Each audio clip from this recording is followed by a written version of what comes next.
Welcome everybody to our final week on the Oscar reviews on the documentary Foreign Language in Animated Films. As this week, we look into the films that you guys are excited the most, which that were nominated for Best Animated Feature. As I talk about a sequel to A Family of Superheroes, with the wife doing the superhero work, an island where sick dogs reside as they're on a mission to find a lost dog with a kid, a whiny boy learning about the reality of his family from his baby sister, a sequel to two video game characters exploring the internet, and an African-American teenager becomes a web-slinging superhero and teams up with other versions of the hero from different dimensions. And the films I'm talking about are Incredibles 2, Isle of Dogs, Mirai, Ralph Breaks the Internet, and Spider-Man Into the Spider-Verse. And as always, I review these films based on what I think was the least likely to win to the one that ended up being the winner, which everyone knows what it is. As we start up with one of the two sequels made by Disney, specifically this one by Walt Disney Animation Studios, which is very rare that they would do a sequel to one of their films, not counting the direct-to-video sequels. The only times they have done that were The Rescuers Down Under in 1990 and Fantasia 2000 in 1999, and maybe The Three Caballeros in 1944 and Winnie the Pooh in 2011, but it's not been confirmed. Then, in 2018, we got a legit sequel from one of their animated films of the decade. And yes, I know that there's another one coming this year, but I'm talking about the sequel to the 2012 movie, Wreck-It Ralph.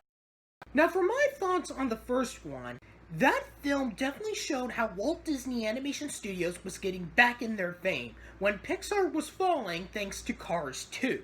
From a great story of a villain who wants to be good, friendship, to some incredible animation and memorable characters, it kind of made sense why there was going to be a sequel to this film, which I'll be talking about today, Ralph Breaks the Internet. Directed by Rich Moore, who directed the first film and Zootopia, and Phil Johnston, as this sequel legit takes place 6 years after the original, Sugar Rush has been unplugged due to the steering wheel broke. And with the company that made the game closed years ago, there's only one way to get a new steering wheel, is through eBay. So Ralph and Vanellope sneaks into the internet since Litwick added Wi-Fi to his arcade, but they don't have enough money for it.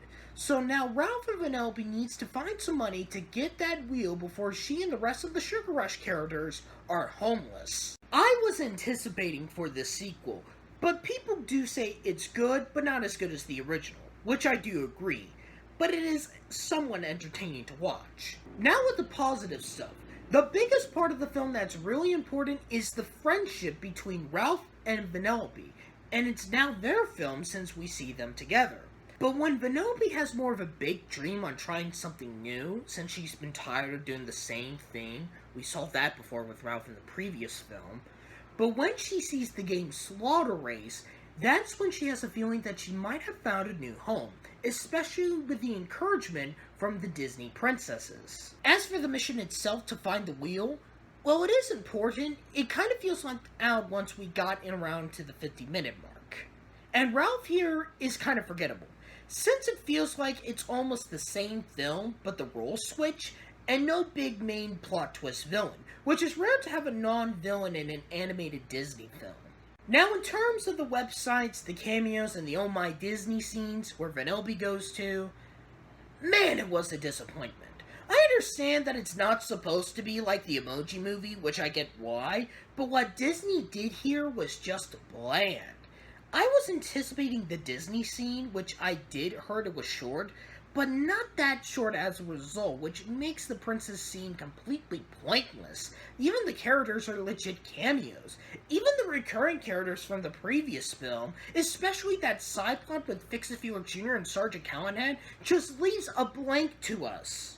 As for the new characters, none of them seem interesting. Even Shank, the star of Slaughter Race, who was basically Gal Gadot being herself. Speaking of Slaughter Race, the song A Place Called Slaughter Race, for me, That's a forgetful song. And yes, I know that Alan Menken is behind it, but for some unknown reason, I didn't like it. So with me saying these issues, you think I hate this film, which I don't, but I think it's just boring. Any positive aspects, at least it did make me entertained, but not much. Mainly through the voice acting, the animation, especially the production design, the internet hub alone speaks for itself, and the Sonic cameos were good even if I'm not a Sonic fan. I know this might be a controversial thing to say this, but I feel like this might be Walt Disney Animation Studios' weakest film of the decade. But this is coming from a guy who has not seen Tangled, the 2011 Winnie the Pooh film, Big Hero 6, and especially Frozen, since I guaranteed I will have to review Frozen 2 next year if it gets nominated. So I was just alright with this film. I just rather leave this off to the side and just watch the first one. I don't really need to do recommendations here because it's a Disney film. What else can you expect? Sorry, Disney, I'm already not in a good start for this week, but let's see if Japan can make me better with one of their animated films.